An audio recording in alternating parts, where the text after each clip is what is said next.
বন্ধুরা আমার, tomato tomato double century পার হয়ে গেছে। আপনি কাঁচামরিচের দাম কত জানেন?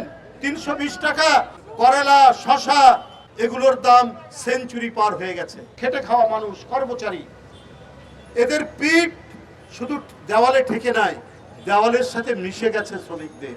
এই যে আজকে শ্রমিক শ্রেণী, সে টমেটো কিনতে পারবে, সে আলু কিনতে পারবে,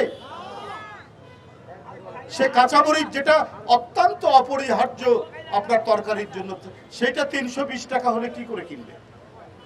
তো শেখ হাসিনা মনে করেছেন এই যে তার অনাচার, এই যে জনগণের পেটে লাথি মেরে তিনি কোটি কোটি টাকা উপার্জনের সুযোগ দিয়েছিলেন বেনজিরদেরকে, আজিজদেরকে, আসাদুজ্জামানদেরকে।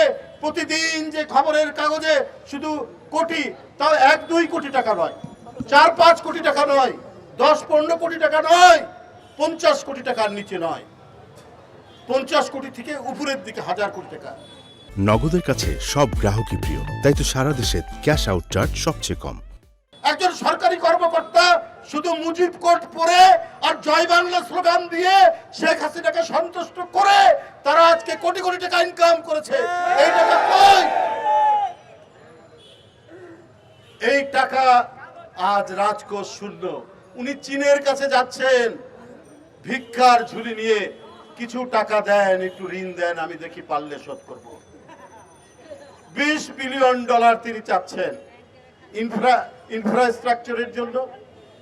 তারপরে আরো কিছু তিনি কেনাকাটা করবেন চায়নার অর্থ দিয়ে, ইউয়ান দিয়ে, কিন্তু সমস্ত পণ্য কিনতে হবে ওই টাকায় চায়নার কাছ থেকে। ভারতের অনাপত্তি সার্টিফিকেট নিয়ে শেখ হাসিনাকে চীনের কাছে যেতে হয়। এই লজ্জা আজকে এই জাতির উপর আপনি চাপিয়েছেন।